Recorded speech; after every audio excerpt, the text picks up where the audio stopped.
Hello there, welcome back to another Jenny Cam video. We haven't had one of these for quite some time, but today we've got something just a little bit different. We've come up to my parents' house actually, because my father is steaming up his Garrett steam traction engine.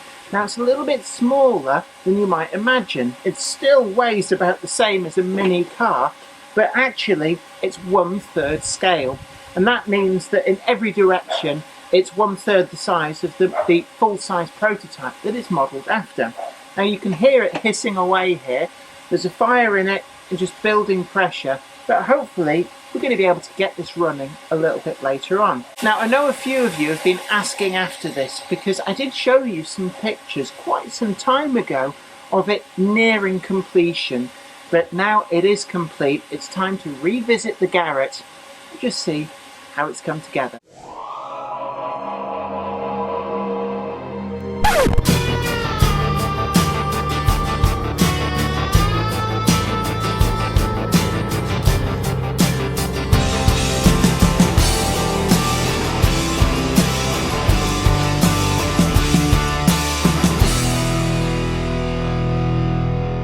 Tempted by having it called the Little Chap. Yeah, that doesn't seat very well, does it? Probably just needs to clean it. Yeah. Do me a favour, will you? Yeah? Just press on that. Is that coming out of it? Yeah, we're okay now. Probably just ever so slight oxidation and it's just sort of stuck it. But it's always as well to make sure that they do their thing. Yeah. Part of the reason for steaming it now is to see, well, what is the needing doing? Well, obviously that needed doing. In case any of you have seen one that looks very similar to this in an article in Old Glory magazine, well, it's because it is this. It was just recently featured in Old Glory, but we're going to have the full once over this and actually get it running. We can't go far in it because it's very hilly around here, but certainly it's going to be great fun, so we're going to be playing with this today.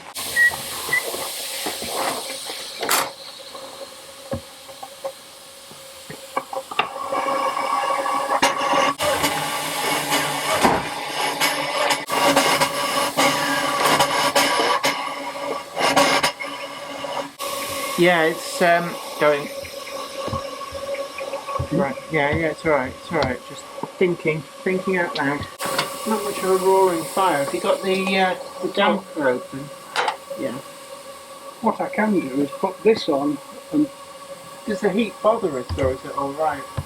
No, it's designed. Yeah, get a good draft going. In fact, then once that's on, shut the blower and then give it a chance to build some pressure. Okay. What's this brass plate on there for? That's so you've got access to the gears. For what? What oil them, I suppose. You can oil them from this side. Yes, I know that, but it's what was on the... I don't remember that on the first one. That's because I didn't put one on it. It must be about 20 years since you built the first one. We used to have some great times at rallies, because we'd be running this all weekend and just driving it around. Well, not this one, but this is the third one that he's built. But it's actually almost identical to the first one that he built. This, however, is the original shovel. It's probably for a small 5-inch gauge railway locomotive, but what we found was it's quite useful.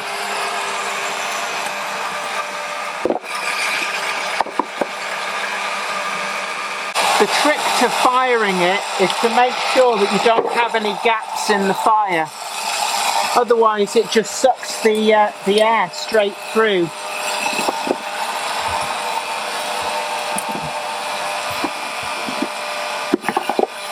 So we've now got an exhaust, so it's just catching that stuff at right. I did juice it up a bit.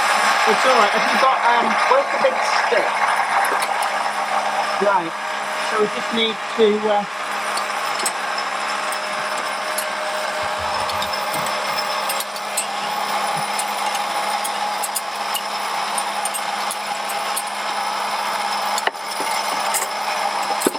just levelling the fire out and filling in any holes. So hopefully now we've not got any air holes where there's just a gap where there's nothing burning, because path of least resistance, the air will then come through that hole, and you don't want that.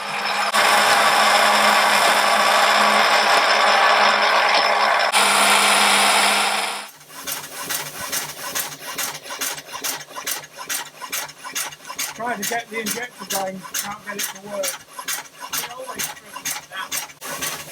That's why the water pump is so important. Yeah, and I've got a bit of wobble on the flywheel.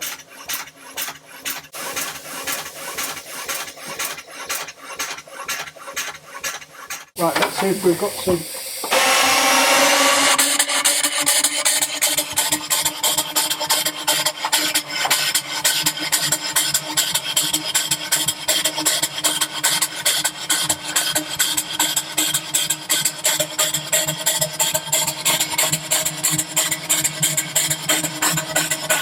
Knocking, I've got to do some work on Yeah, it. that is.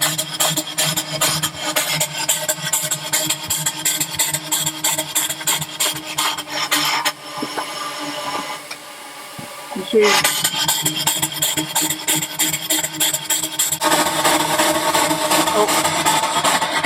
Drain cock.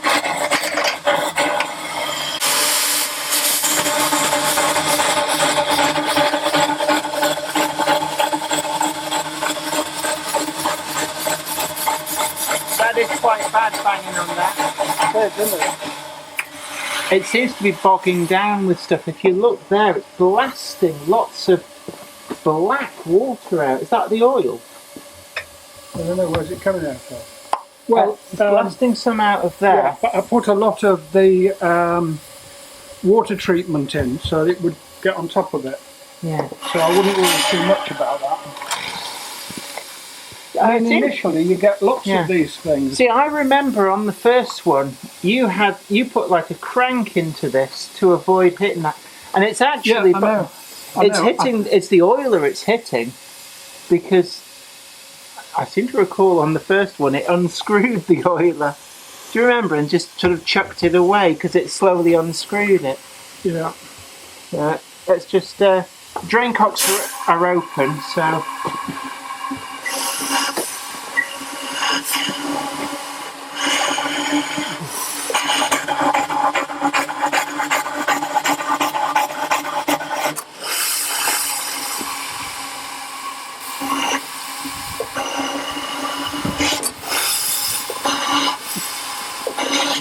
I think it's not quite balanced right.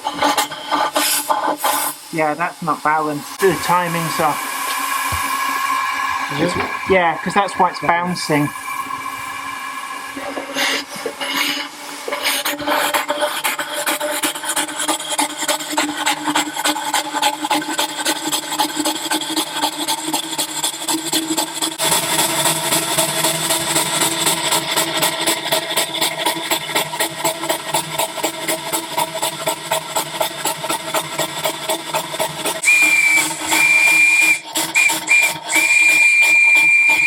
So we've got it running. It's not really been run before. This is a new build one, and there's still a lot of adjustments to do. So at the moment, we've got the regulator rod just tapping the oiler on the big end bearing.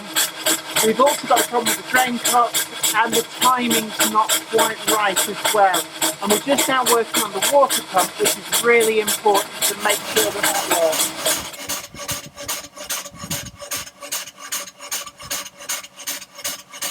Right, we're going to take there's a plate on here, and behind which is the valve chest. And what we're going to do is we're going to take that off and adjust the timing. And even though it's in steam, it is possible to do that.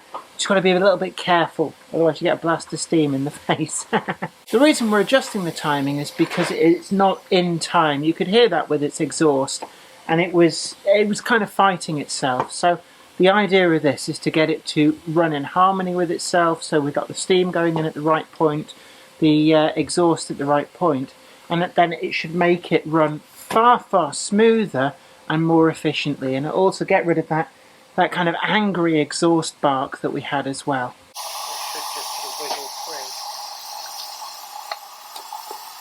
Was that just held in place by... Yeah, there, look, you see. Right, hold on. Yeah, I got it. Held in on the spring. There should be a spring. Yeah, springs there.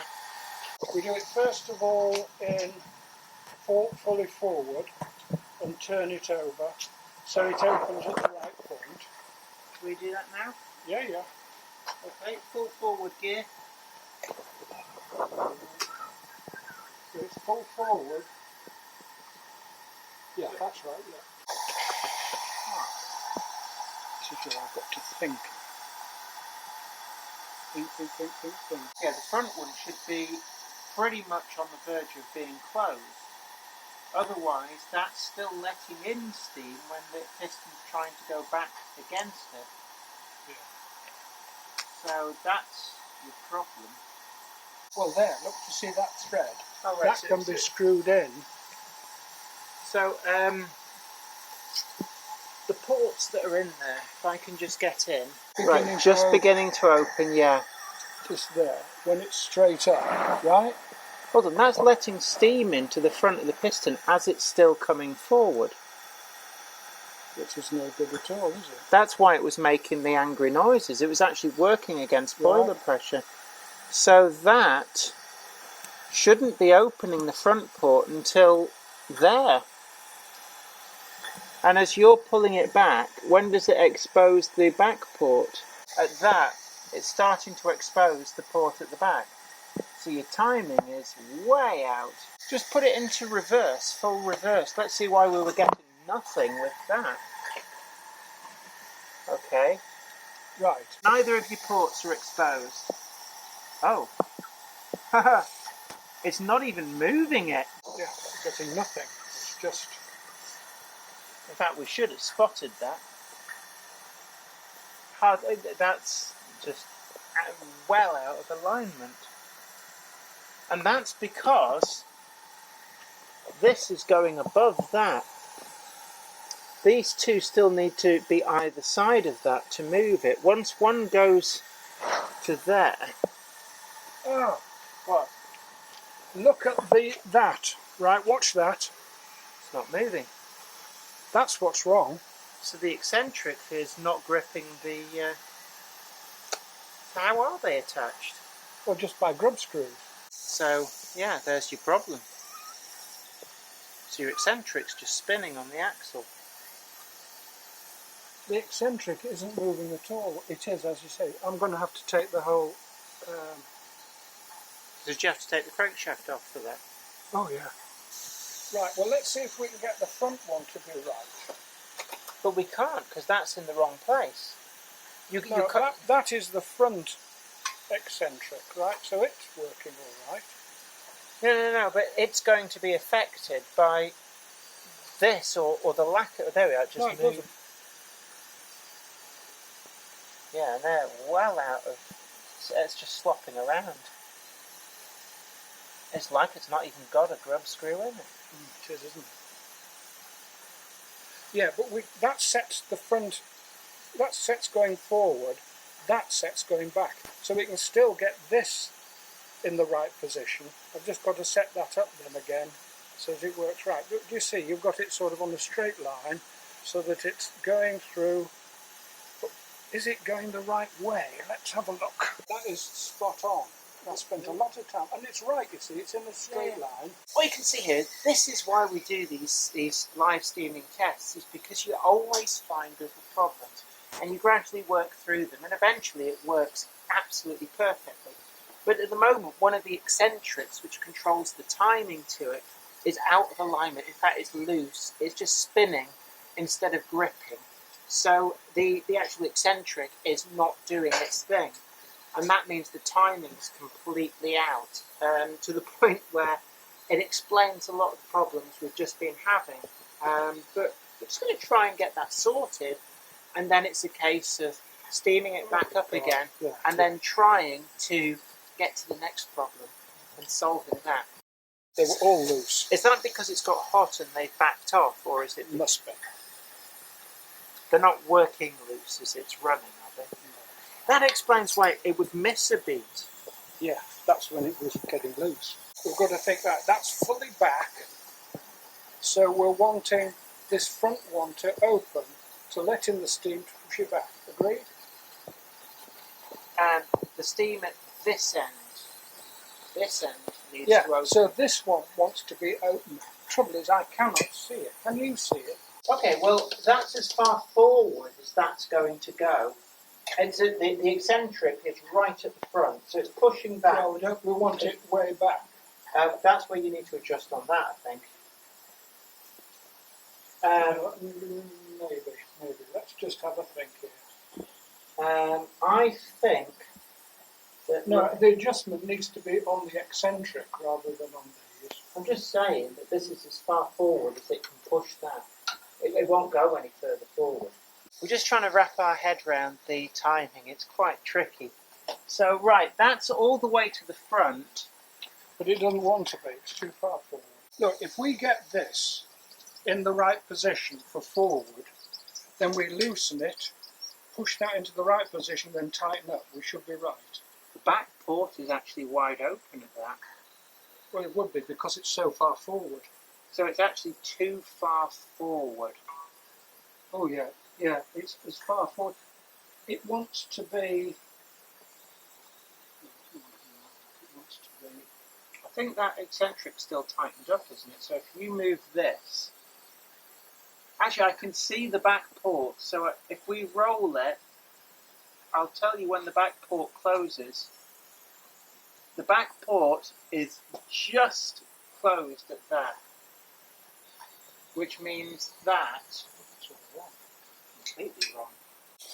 Just there, I feel like a tight Right, spot. well, what I'm going to do is, I'll put a thing in there, that'll stop that jiggling. Yeah. I need to modify that so it doesn't... Yeah, it's just sort of a bend and a hump. That's what you had on the first one, from what I remember. Or even if it just bends to one side. Because it's hitting that, nothing else, just that. So actually, a little bend to take it over that crank and then back in again would do the business. Yeah, but if I were to bend it there, just a tiny amount, it would go back. I've got to be careful because you bend it out there, it shortens everything. I know. So we've reached the end of the day now, and we're just letting the fire go down. Now, we've run into a few problems. We think that we've sorted out the timing, at least in part. We can't do the reverse eccentric because it's loose on the crank, and that needs dismantling to be able to do that. Now, the water level has gone quite low, so we've not actually got enough pressure to be able to run it, to pump more water in, and we're basically stuck against the bottom, as it were. So we've just got to let it go cold, and then there's a lot of jobs to do anyway, and then we'll come back another day and hopefully we'll get a bit further. But that's what this is all about. It's a long drawn out process where each time you get a little bit further, and eventually we'll be able to ride around on this and have some good fun. Well, I hope you really enjoyed that video. We've had a great time here today. Don't forget to like, share and subscribe, and also you can head on over to Patreon at the link below and help to support the channel to make the videos that you want to see. And also we've got a link down there for all of our merch, so you can buy yourself the branded hoodies, t-shirts, die cut stickers, and also we've got our books still available and the Jenny Monday Club wagon, so do go and take a look at all of those. But until next time, you take great care of yourself, and this is me, Jenny Kirk, saying take care, happy modelling, bye for now. I'd like to send out a huge thanks to everybody who supports me on Patreon, and an extra special huge thanks goes out to Anthony Kidson, Offshore Allen, oorail.co.uk, Michael Lockie, Helen Sink, Peter Bolton, Brian and Dorothy Mudd, Gary Lewis, David Quinn, Sparky 107107, George Botterini, Chris Moss, Robert Steers, MD of San Juan Model Company and Grantline Products, Sam Yates, Dale Williams, John N. from NC, NYMRish, Jonathan Foster, Peter, Graham Foster, Clifford Ison, Larry W. Grant, and NI Railways 4000 class. Thank you. Without you guys, I couldn't do this.